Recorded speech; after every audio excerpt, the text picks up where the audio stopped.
on a particular task?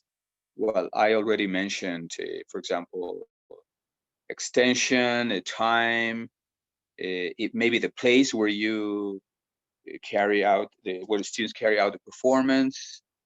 If the task is individual, in groups, in pairs, etc.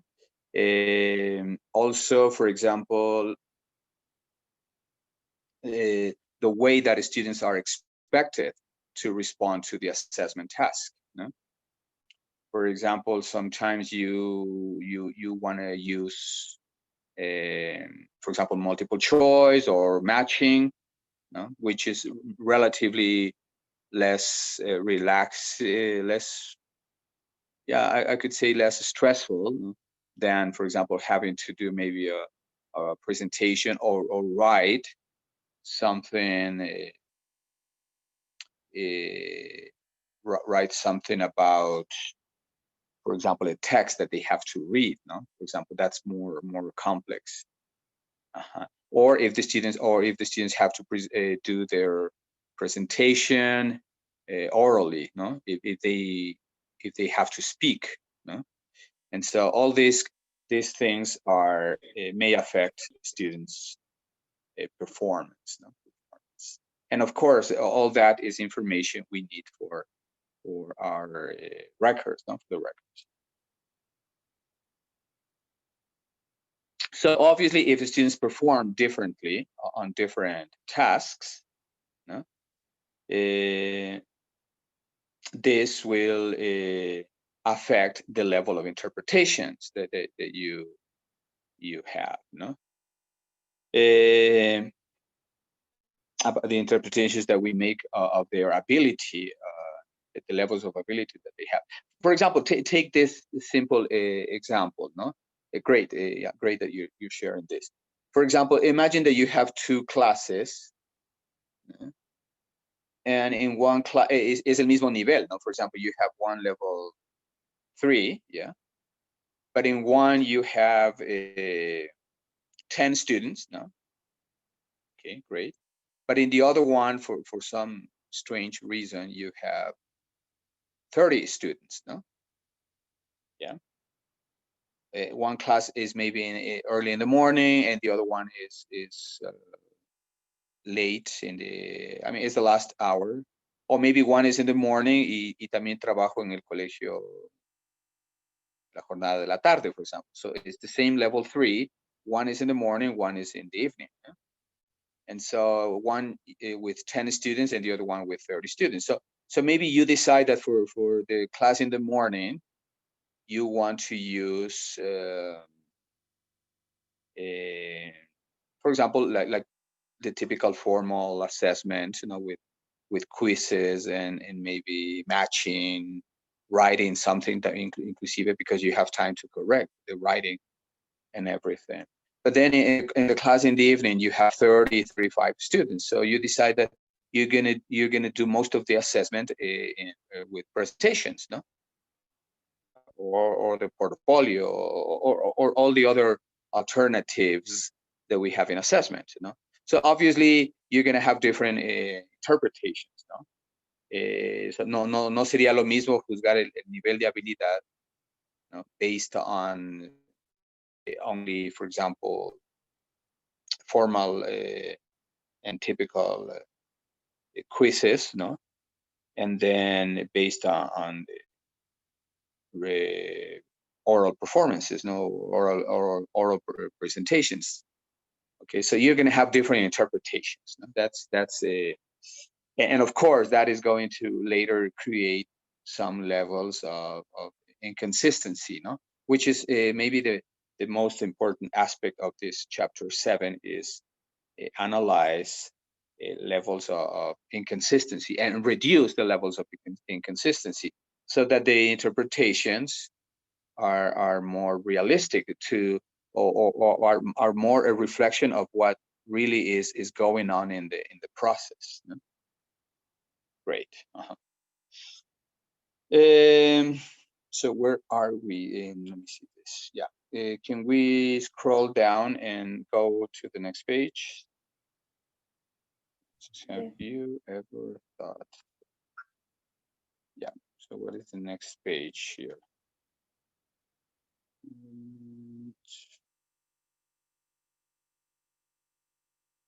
Yeah, exactly. Have you ever thought about the differences? Yeah. And here, no, we have the next paragraph, no, even when we decide that we're going to use the same assessment for all students, no, and all of them are going to be, for example, multiple choice or matching, which are very easy to grade, no. But sometimes we're humans and we can make mistakes, no. And so in the way that you score, no, because you have so many different assessments. And so también está el factor humano, no? You can make mistakes, and that is going to create also some level of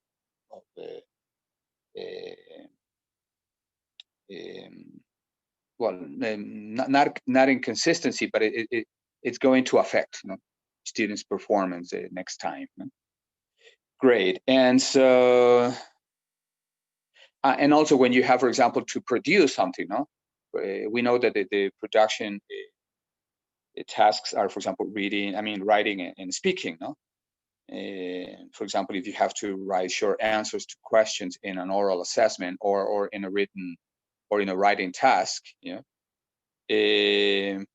you will need to read or listen to the language that the students produce in order to record their performance on tasks like these. So writing and speaking are usually more difficult and more complex, no? For example, if it's oral, bueno, está prohibido grabar, ¿no? But it depends, no? I mean, if you want to make it maybe more, if you want to make it more fair, no? Más justo, tal vez, you might want to invite another teacher, maybe, so to help you identify some mistakes or something, no? Or if the student gives their consent, maybe you can record the assessment, no? And so then you can, ahí tengo más elementos, no? I can sit and listen and analyze and use my rubric or my scale to determine how well or to determine if the level of language ability is consistent with what you want and with the grade, no? Luego vamos a ver grades or scores, the score that you're going to assign, no, for each participation. Okay. Okay, so all of this, and if you read the next, the next lines in this second paragraph on this page, no, these factors will always be present, no, even when you have the best intention, you have all the time, and you want to do everything right, no, you may be influenced, no, by features of their answers, no. One way, you know, to observe this, no, and maybe for one way to analyze, or maybe one way to troubleshoot this, no, would be if you have other teachers working with you, no? For example, as you see in the last 3 or 4 lines, it says if different teachers score the answers, okay, do they differ in the criteria that they use to score the responses? No? For example, you may find that one teacher prefers to focus on correcting grammar and vocabulary, and but others may be more interested in content, no? If, for example, if you give them a writing task, no? And so inclusive, I could say that we may be influenced by, well, I don't know if it's the case, but sometimes some teachers, everybody, I would say, may be influenced by some levels of prejudice, or beliefs or biases, not that we have. For example, we may assume that somebody, because he's a top student, and he usually, you have the best reference of this student, this could be a bias, and so you decide that this student is good, because he always performs well in all tasks, right? And you may assume that he's going to do just as well in English, okay, or better than the other students in English. But maybe if you look at closely when he writes text or something, maybe you may find out that you are not being completely fair, with other students, because you are comparing the other students with the top student, and of course this is not. I mean, it happens. It happens more often than you might think. But it's something that of course you should try and avoid, avoid doing. Entonces, inclusive algún prejuicio, alguna idea preconcebida, all of these elements can influence, Okay, so that's what we're going to see in chapter 4. We're going to see this. We're going to see an example, a concrete example of classroom-based to illustrate the process. Great, and so then we go on to the questions. Now we know that that it's we understand better this process when we work in terms of answering questions, questions that we as teachers always have. And so in stating claim 4, we have 2 questions that need to be answered.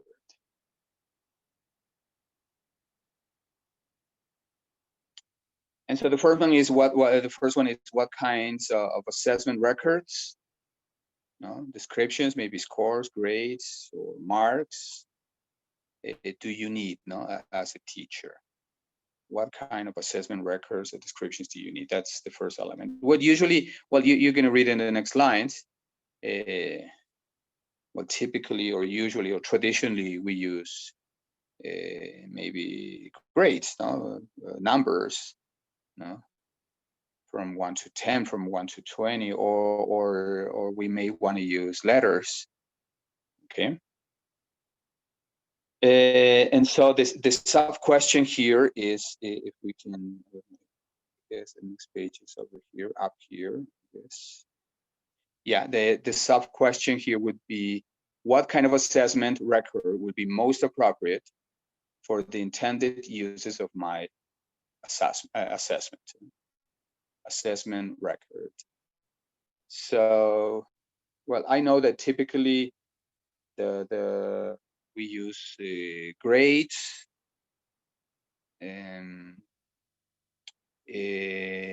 but other alternatives are, for example, rubrics, or you may not want to give the students a number, but maybe a letter, like A, B, C, A being the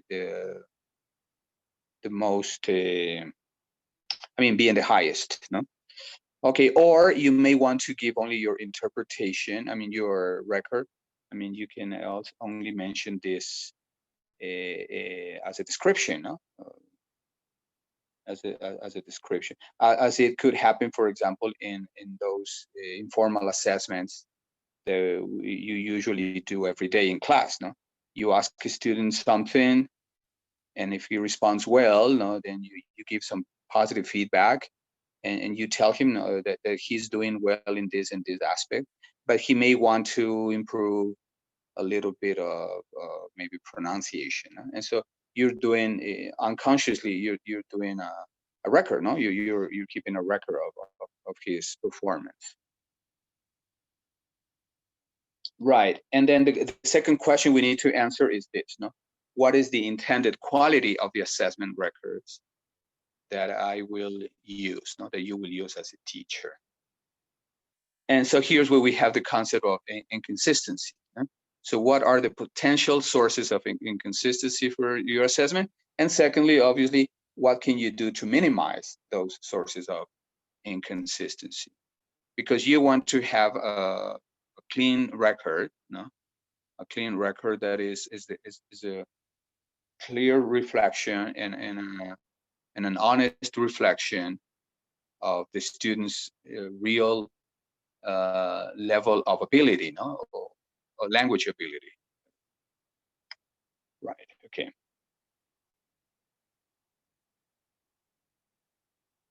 Great. Okay. So before we continue, I'd like to ask you guys if you in the process, no, in your classes, in your assessments, in sus evaluaciones, when you, for your students, I mean, have you thought about all these factors, no? And to what level, to what extent do you think that these factors can really affect students' performance? No? Maybe if you want to illustrate with a practical example or with an anecdote, no? With a personal experience, that would be even better. No? So think about it. No, think about it. I'd like to have one or two volunteers. Prof. Yes. Well, in my personal experience, I just thought about the first question because when I was doing my practicum, I had to assess my students. So the first thing that I was uh, the first thing that I was thinking about was the first question: what kind of assessment records, maybe scores, grades, do I need? Because I consider that when you are doing an assessment, when you are assessing your students, you have first to consider what are the scores that they will be, that you will be need, that you will need. So yes, but now that you have showed the second question, I have never thought about that because maybe sometimes we just focus on the grades, on the scores, but we don't focus about the quality of our assessment, in this case about the assessment records. So yes, this was my experience. Okay, great.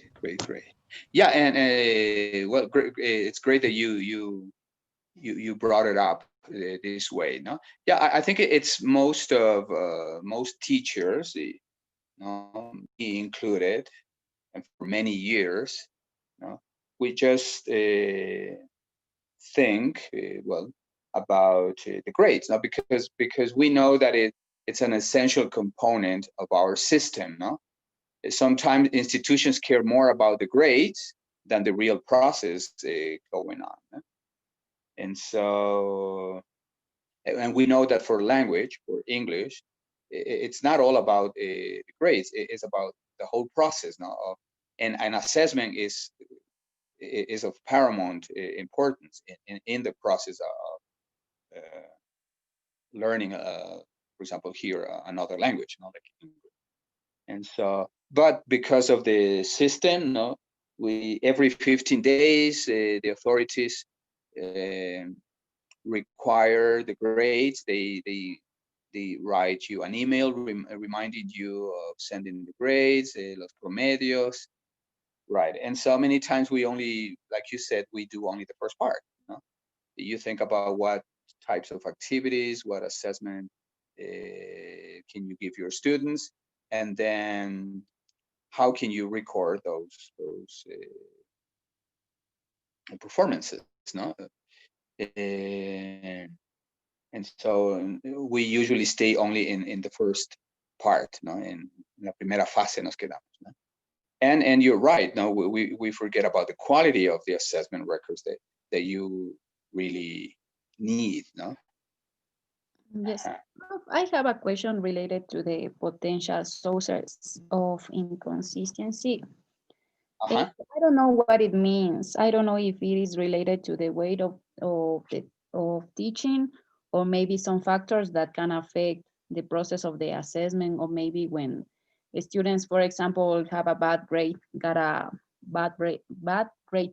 So I don't know, maybe the sources of inconsistency are related to maybe some factors, maybe some things that can affect the way that the Their student performance.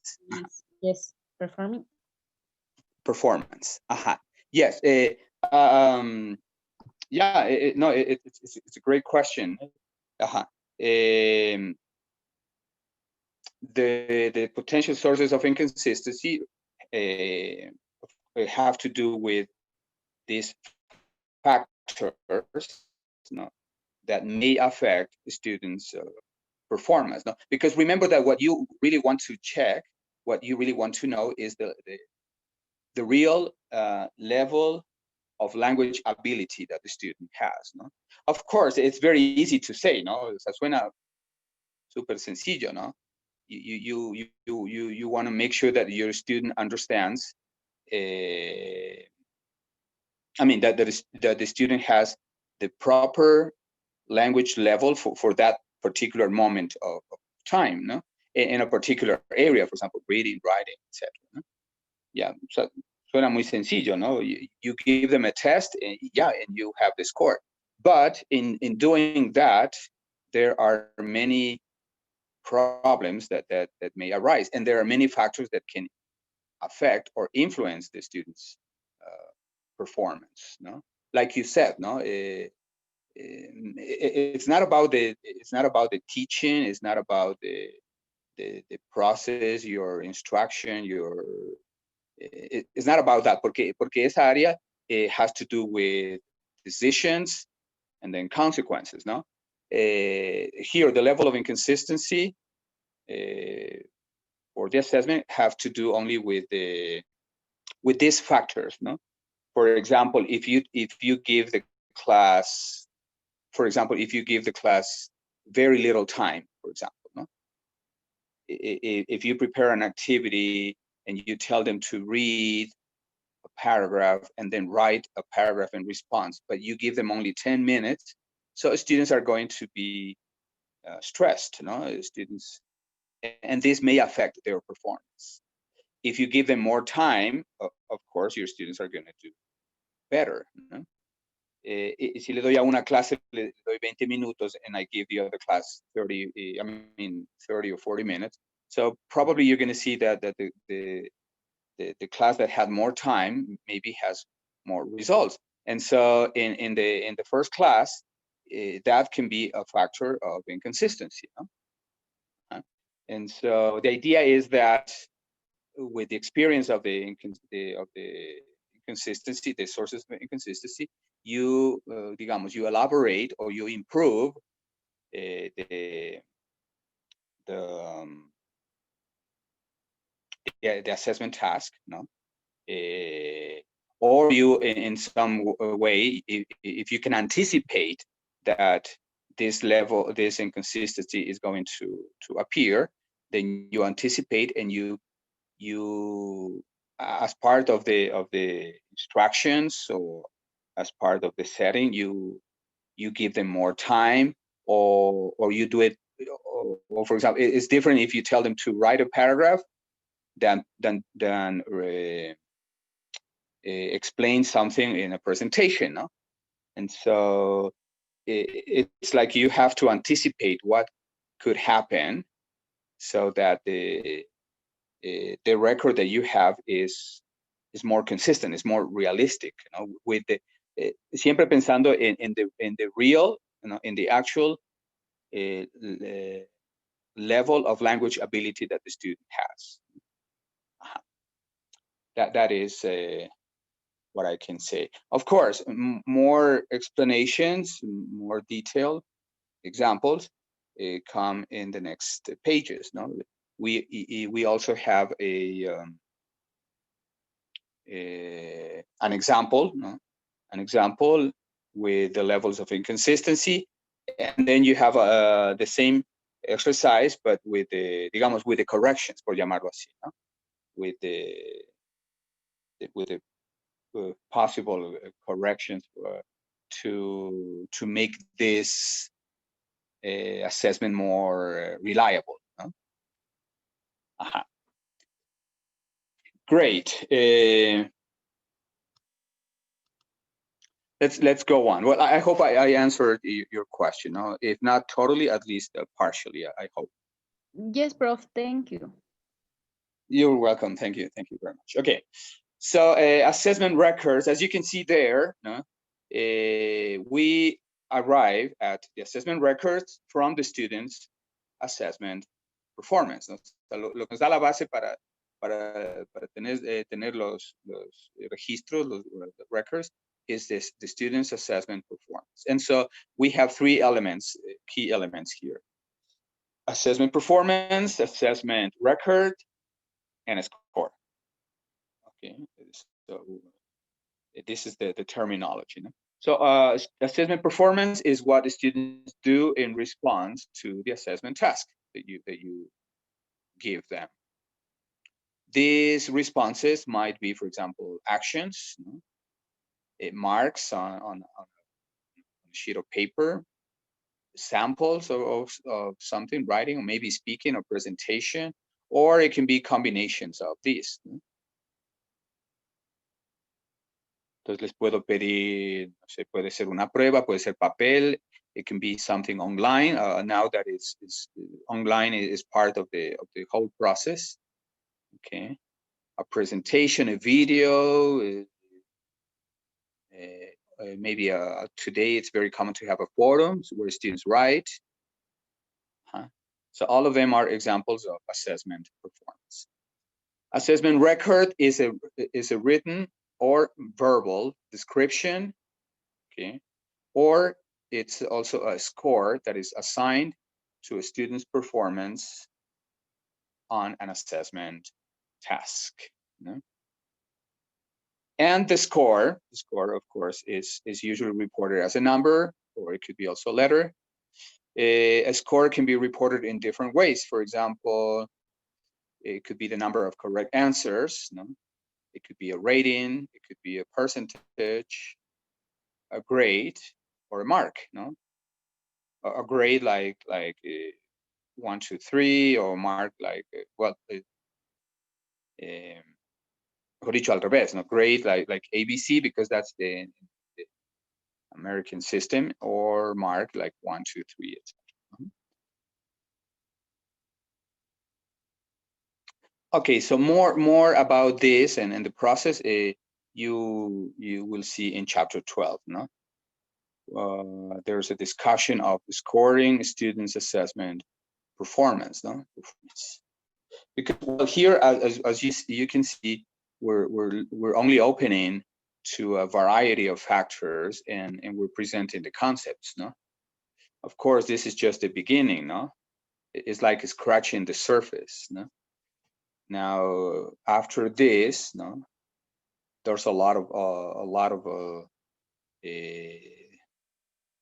work, no, that is associated with this, and so, and one important aspect, of course, is scoring. You know, so learning to really score students' assessment performance. You know, and so there's a whole chapter on that, chapter 12. Great. Okay. I don't know if we can scroll down. Yeah, yes, we can scroll down here a little bit.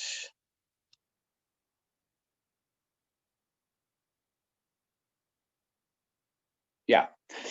And so, well, how can you identify the types of assessment records that you need? No? So there are two types, no, written or verbal. No? It will depend on the use of the assessment. So usually or typically, for example, if you want to assess, if you want to use this for low stakes formative decision, the most appropriate assessment record will be written or verbal. No? But usually because we work in schools and authorities and the staff want to see your records, and so es mejor que sea escrito, no? So written, no? Written.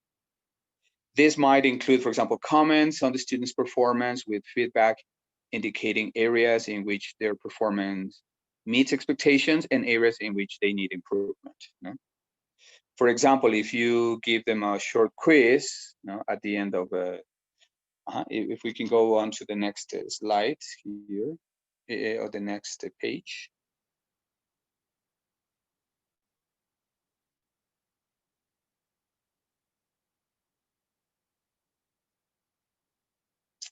Yeah, let me see that.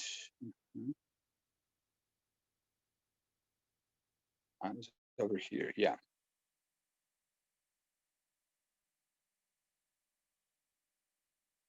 Great. And so as you can see here, no,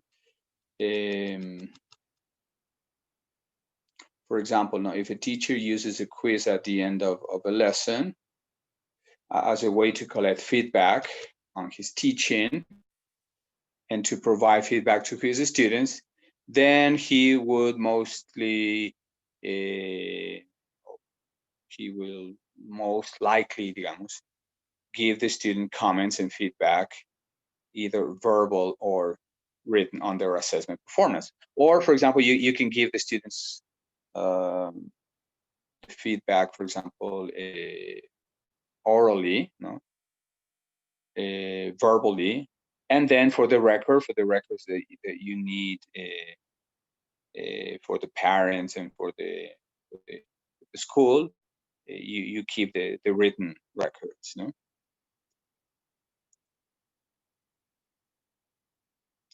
Then it says the teacher might also give his students scores for such assessments, no, in order to provide them with general feedback on how well they have achieved the learning objectives of the lesson as a whole. No? Okay, in that case, we can note that such scores can provide only general feedback and cannot give the kind of detailed and focused feedback that can be provided by a verbal or written assessment record. Okay? Great. Okay, so what we can see here is that the assessment records are very useful in many ways. No, for example, to provide students with correct feedback. No? For us, for example, to plan our lessons to future lessons or to plan future assessments. No? So we collect all this information. Unfortunately, as you can see in these last 3 lines, no, this would be some kind of feedback, no. So it's preferable, no? Preferable to use written assessment records, no? Written assessment records that you can keep whenever you might need them in the future. And then we have for the other group, now for the medium and to high stakes, that is summative decisions, no?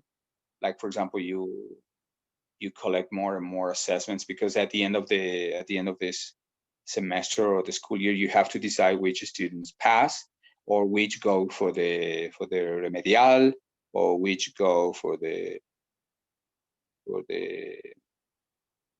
another exam, for the examen de gracia or those things. No? And so for medium to high stakes summative decision, sets of scores, grade or marks are most likely to be most appropriate, the most appropriate kind of assessment record to report, ¿no?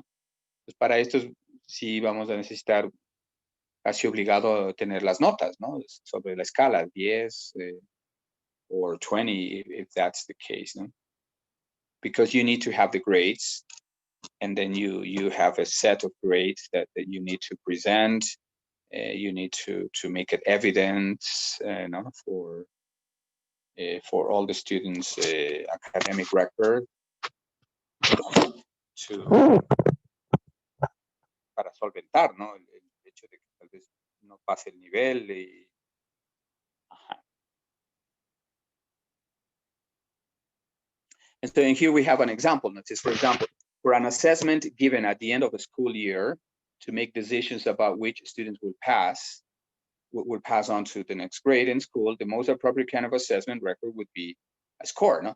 Typically reported as a grade or mark.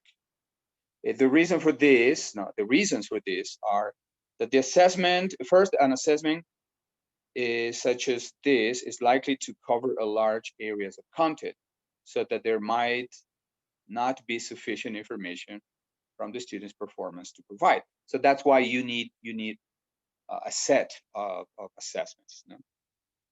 And a variety of assessments too. O sea, ya para tomar una decisión de pase o no pase, hay que argumentar con varios assessment tasks, no? Assessments, and also, of course, a variety of them. Second reason, because the decisions to be made come at the end of the instructional period.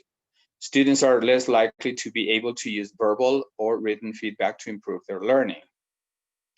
And finally, in the vast majority of schools, that we know, teachers are required by the institution to give assessments that are scored, so that they can present their statistics, they can present their grades, the scores at the end of the school year, ¿no? Entonces, más es por un asunto administrativo, ¿no? So it's, and also for your own sake and for your own benefits, no?